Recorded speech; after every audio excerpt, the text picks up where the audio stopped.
Well, some of the things I'm working on, well, of course, remember me, the Mahalia Jackson story. I want to also give pay homage to the Black August Film Festival, who was so amazing last week when we went there and just was able to screen the film.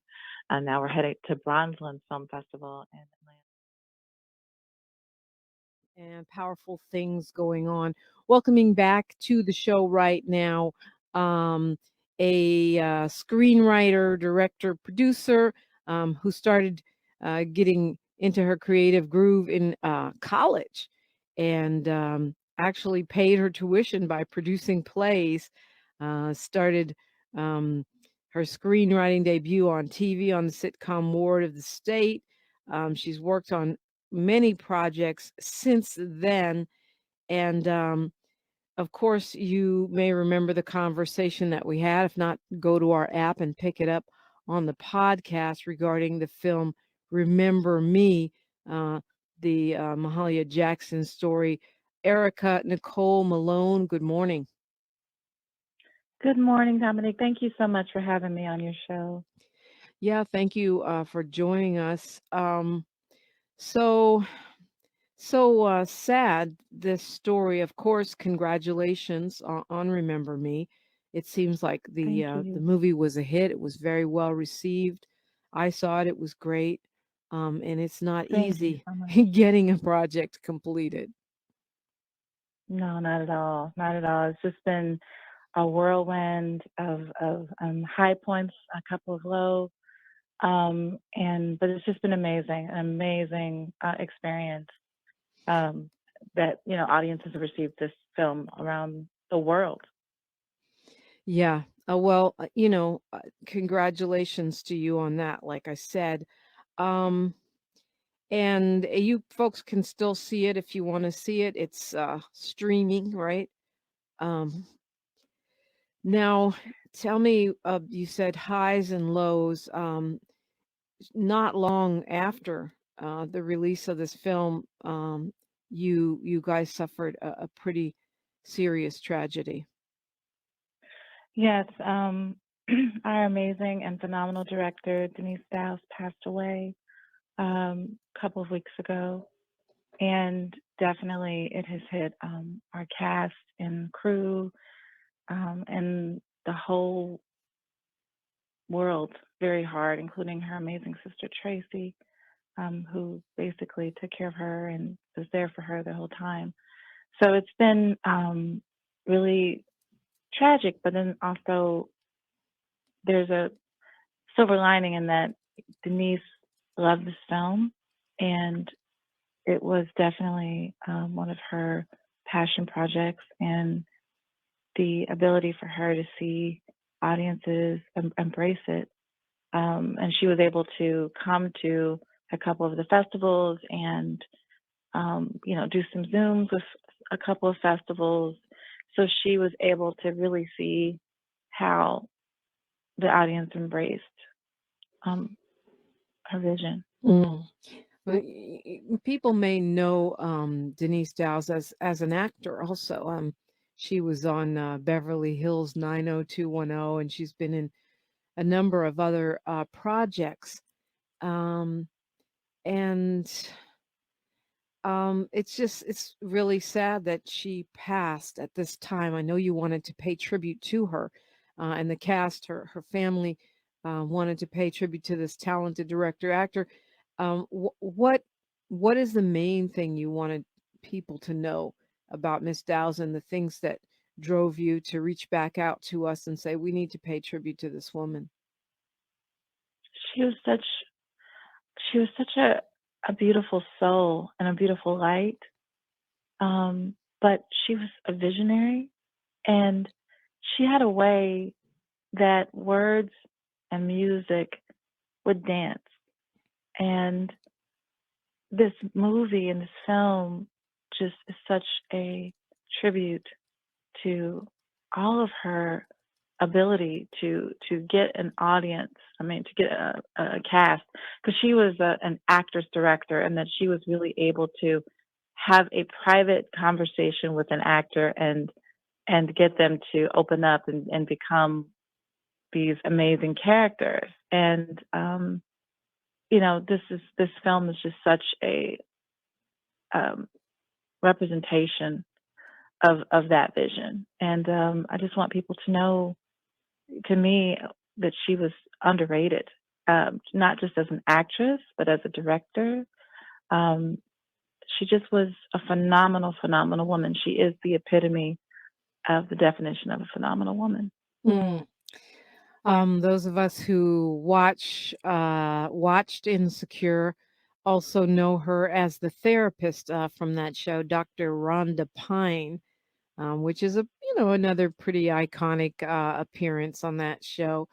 Um, and and now also important because you talk about her having this ability to get actors, to have these conversations, and maybe that's why she ended up in that role.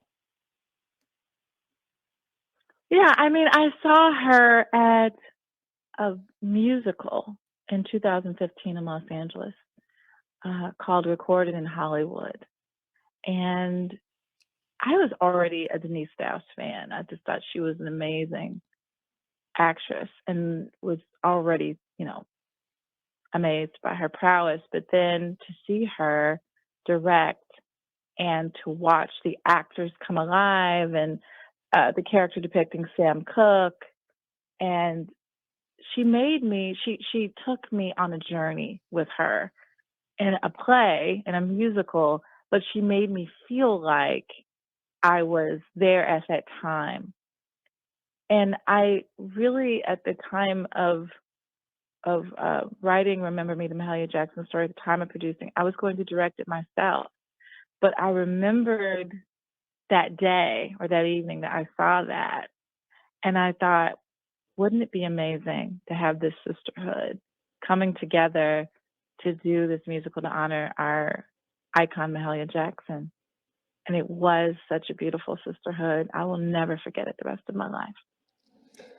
Well, we know that it's not easy here in Hollywood, anywhere really, but especially here in the sort of industry town that is Hollywood, for Black women to work as directors. Even today, where we see a lot more opportunity with the streaming companies, people creating their own projects online, and the festivals seems like more festival opportunities. It's still not easy to break through.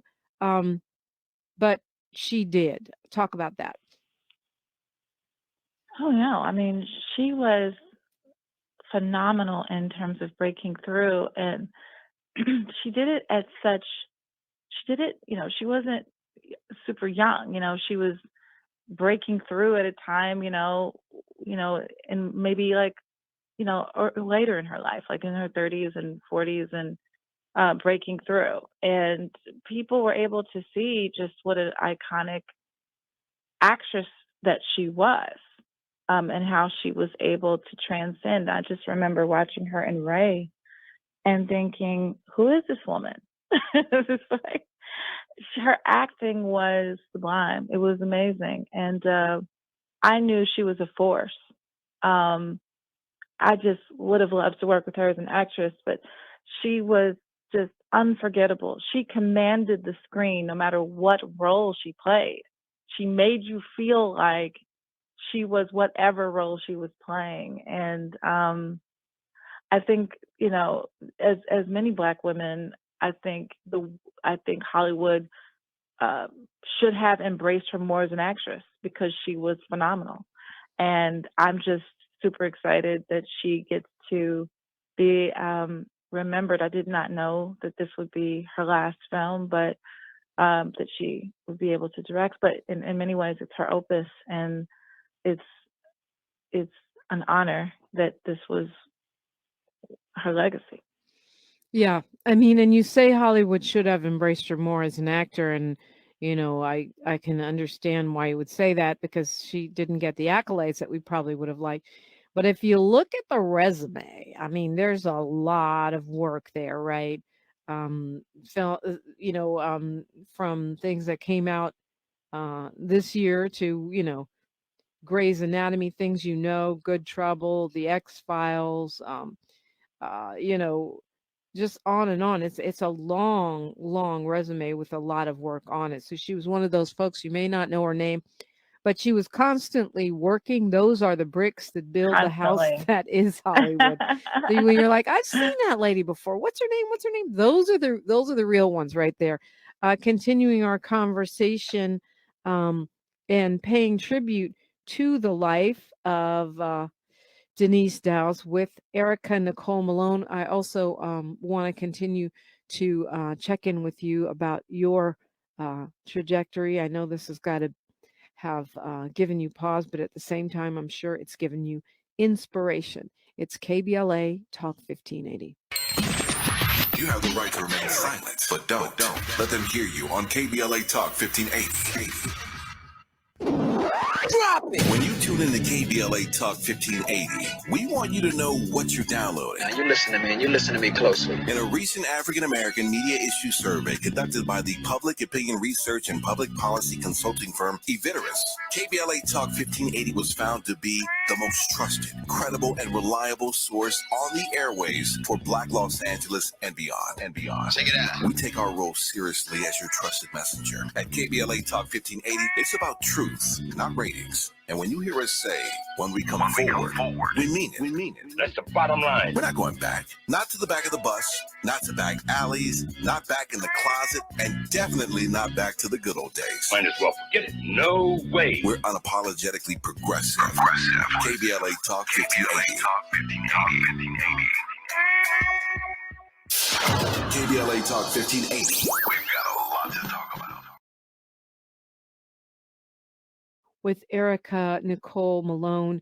She's a writer and a producer and a director. And really, she is joining us today to pay tribute to Denise Dawes, the director of the Mahalia Jackson story. Remember Me, the Mahalia Jackson story, a compelling biopic about the gospel legend, which starred Lettucey, Columbus Short, Janet Hubert, Wendy Raquel Robinson, Keith David, and more. Kind of an all-star cast there. When you think about that process, you said it was a journey of bonding, a journey of sisterhood. And tell me how that's reflected, how we see her imprint on the screen.